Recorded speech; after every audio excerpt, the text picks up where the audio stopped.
কারণ কালকে ছুটি করে তো অফিস বন্ধ দিয়ে দিবে। ওই জন্য এই যে দেখেন এতগুলা শাক নিয়ে আসছি, আবার এইগুলা বাইসা রাখছে, এই যে এগুলো বাইসা রাখছি কারণ গোটা রমজান 1 মাস শাক খাইতে পারি নাই। রোজা রমজান মাস তো, এখন ওইগুলো বাসার সময় ছিল না। তো এতগুলো শাক আনার উদ্দেশ্য কি জানেন? কাল হচ্ছে 6টা থেকে ডিউটি, তাই ভাবতেছি এই শাক কাটতে কাটতে যেন 6টা বাজে, একেবারে সেহরি খেয়ে তারপরে উঠে চলে যাব, কারণ এখন যে আচ্ছা, অবস্থা। তুমি যে বললে না যে রোজার সময় শাক খাইতে পারেন, তো রোজা বলে কি শাক খাওয়া যায় না?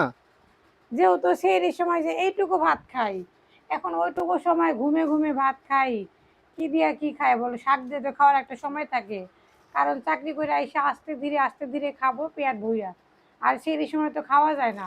আর ইফতারের পরে কিন্তু ইফতারি খাইলেই শেষ, তখন তো আর রাতে খাওয়া যায় না, তাই না কও? তাহলে কি তোমাদের অফিস কবে থেকে ছুটি দিবে বললা? কাল থেকে আমাদের অফিস 10 দিন ছুটি।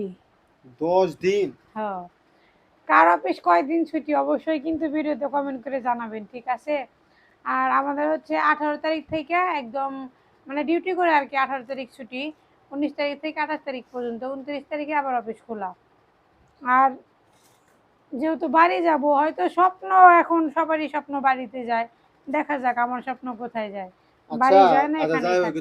তোমার যে শাকটা যে তুমি নিছো, হুম। এই শাকের পাতা এত বড় কে? এটা কি শাক গো? লাউ শাক, এত সুন্দর, ইস, এই দেখছো? পাতার, এই পাতা দেখে মনে হয় যে পান আছে না, পান, পানের মতো হ্যাঁ লাগে হ্যাঁ, দেখতে। পানের মতো লাগতেছে না? হ্যাঁ। যাই হোক, শাকগুলা কিন্তু অনেক সুন্দর না? শাকগুলো তো সুন্দর তো লাগতেছে, কিন্তু শাক তো আমি আবার খাই না, সুন্দর লাগে তো লাভ নেই। এই যে এই জন্যই তো সমস্যা, তুমি শাক খাও না, আমার একা একা খাইতে মন চায় কও, এই একা একা শাক খাইয়া কি করুম, এই জন্য জানি না বেশি।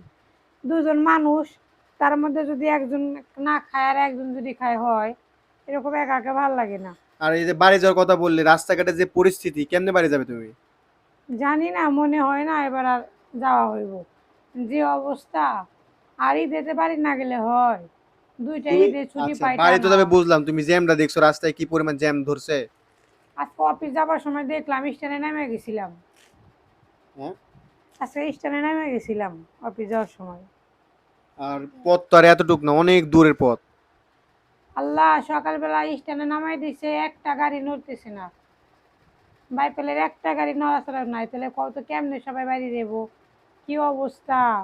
যাই হোক, তারপরে সবাই সাবধানে বাড়ি যান, সবার জন্য এই দোয়া করি। এখন সবাই তো বাড়ি যাইতেই চায়, বছরে মাত্র 2টা দিন ছুটি পায়, বাড়ি তো যাবে, তাই না? এভাবে তো আর থাকা যাবে না। আর হচ্ছে আমাদের অফিস কিন্তু 10 দিন ছুটি। আর সবচাইতে খুশির খবর কি জানেন? আমাদের অফিস থেকে সবাইকে ঈদের বাজার দিয়ে দিছে, চাল, সেমাই, চিনি সব দিয়ে দিছে। আপনাদের অফিসে দেয় কি না?